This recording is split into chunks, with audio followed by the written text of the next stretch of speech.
दिल्ली की रानी। एक थी रानी। क्योंकि राजा की मौत एक हादसे में हो गई थी, रानी को ही राज्य संभालना पड़ रहा था। रानी का नाम था रानी रश्मिवती। रानी ईमानदार थी और प्रजा की सेवा में लगी रहती थी। एक दिन उसके दरबार में 3 नौजवान आए, रमेश, सुरेश और दिनेश। कहो, क्या सहायता कर सकती हूँ मैं तुम्हारी? हम आपके दरबार में काम करना चाहते हैं ताकि जनता की सेवा कर सके। लेकिन अभी तो तुम्हारी उम्र बहुत छोटी है। तुम लोगों को तो अभी अपनी पढ़ाई पर ध्यान देना चाहिए।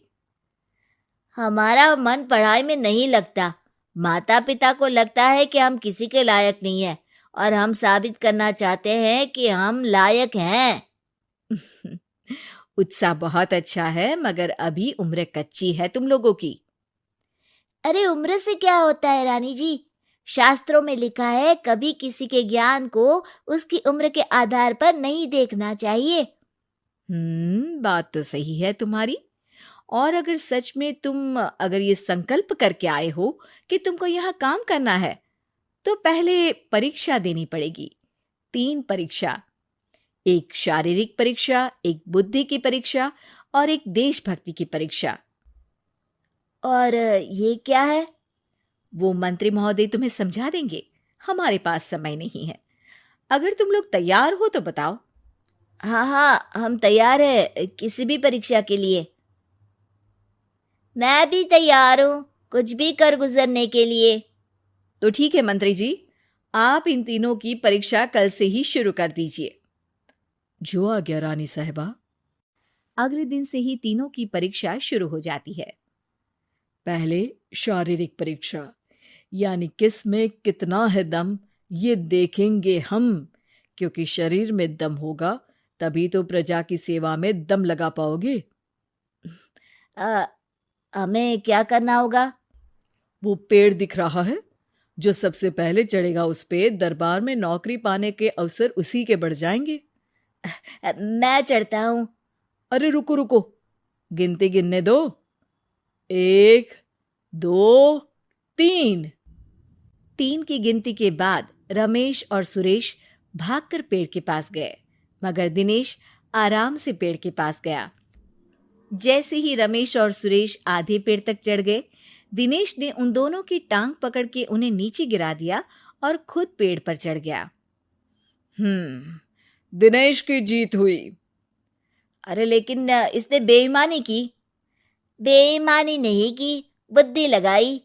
शरीर के दम के साथ दिमाग में भी दम होना चाहिए। क्यों मंत्री जी? हाँ हाँ, बात तो तुम्हारी सही है, लेकिन बात अगर बुद्धि की है तो बुद्धि की असली परीक्षा हम कल लेंगे। शाम को जाकर मंत्री रानी को सब बता देते हैं। यानी दिनेश उन सब में ज्यादा होशियार है। जी रानी साहिबा।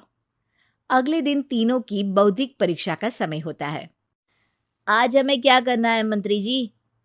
थोड़ा सब्र करो, कल जल्दबाजी में ही हारे थे तुम। सही कह रहे हैं मंत्री जी। अरे तू क्यों ज्यादा बोल रहा है? तू भी तो हारा था ना कल। ए दिनेश, ज्यादा होशियार मत बन। अरे अरे अरे, लड़ो मत। आज की परीक्षा पर ध्यान दो। आज की बौद्धिक परीक्षा में ये कुछ बोरे हैं, कुछ में नमक है और कुछ में रुई। जिसको जो ले जाना है उठा लो। देखते हैं कि कौन जल्दी से कोई भी एक बोरा नदी के उस पार लेकर जाता है। समय शुरू होता है अब। तीनों बोरों की तरफ बढ़ते हैं। सुरेश, नमक की बोरी भारी है, ले जाने में मुश्किल होगी। हाँ हाँ, सही कह रहा है, रुई हल्की है, हम दोनों रुई लेकर चलते हैं। अरे भाई, मैं तो नमक लेकर जाऊंगा। रमेश और सुरेश ये सोचकर हंसते हैं कि आज तो दिनेश हार ही जाएगा। दौड़ शुरू होती है। 1, 2, 3। तीनों नदी की तरफ भागते हैं। रुई में वजन कम होने के कारण रमेश और सुरेश आगे निकल जाते हैं और दिनेश थोड़ा पीछे। पर जैसे ही वो सब नदी में जाते हैं, दिनेश की बोरी का नमक गलने लगता है और वजन कम हो जाता है, जबकि रमेश और सुरेश की रुई में पानी भर जाता है और बोरी का वजन बढ़ जाता है। अरे ये इतनी भारी क्यों हो गई रमेश? अरे मुझे क्या पता, शायद जादुई बोरी है। अरे लगता है कि हम बेवकूफ बन गए। बने नहीं हो, तुम हो ही बेवकूफ। इतना तो पता होना चाहिए कि पानी में नमक गल जाएगा। दिनेश का पूरा नमक गल जाता है और बोरी खाली हो जाती है। वो जल्दी से रेस पूरी कर लेता है। इस परीक्षा के विजेता भी दिनेश ही हैं। उसने दिमाग लगाकर दिखा दिया कि वो बौद्धिक परीक्षा में भी रमेश और सुरेश से आगे है। अब कल तुम्हारी देशभक्ति की परीक्षा होगी, जो स्वयं रानी मां लेंगी। रात को फिर मंत्री रानी के पास जाकर बता देते हैं कि आज की परीक्षा में कैसे दिनेश ने अक्लमंदी दिखाई और बौद्धिक परीक्षा में भी उसी की जीत हुई। अरे वाह, दिनेश तो हमारे बहुत काम आ सकता है। हम उत्साहित हैं कल की परीक्षा के लिए। वो तो ठीक है रानी साहिबा, लेकिन हमने सुना है कि पड़ोसी राज्य का राजा आकाशदीप हमारे राज्य की सीमा में घुसपैठ कर रहा है। ये तो चिंता की बात है। हमें जल्द ही कुछ करना चाहिए।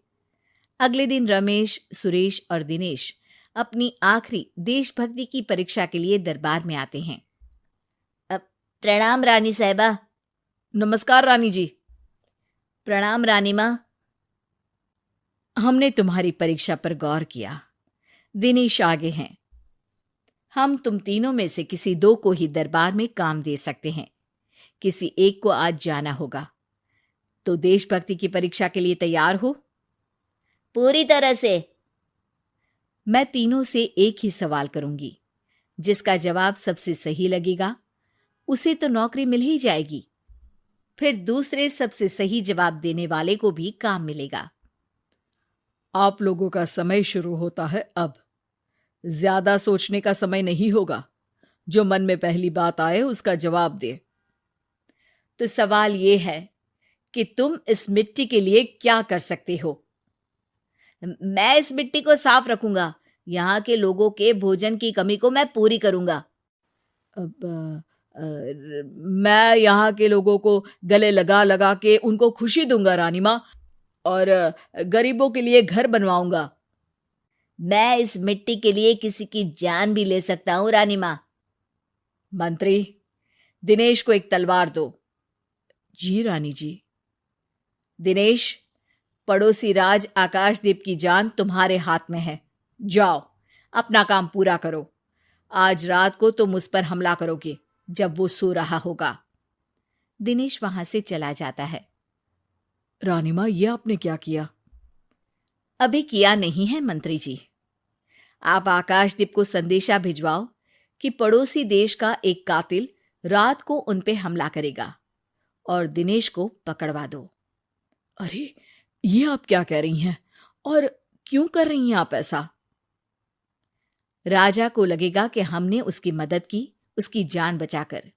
वो हमारे राज्य का पीछा छोड़ देगा और हमारा एहसानमंद हो जाएगा। और दिनेश का क्या होगा? इस राज्य को दिनेश जैसे शातिर और लड़ाकू लोगों से ज्यादा जरूरत है, ऐसे लोगों की जो लोगों को खाना खिलाने की और खुश करने की बात करे। और ये गुण सुरेश और रमेश में है। इन्हें नौकरी दे दो।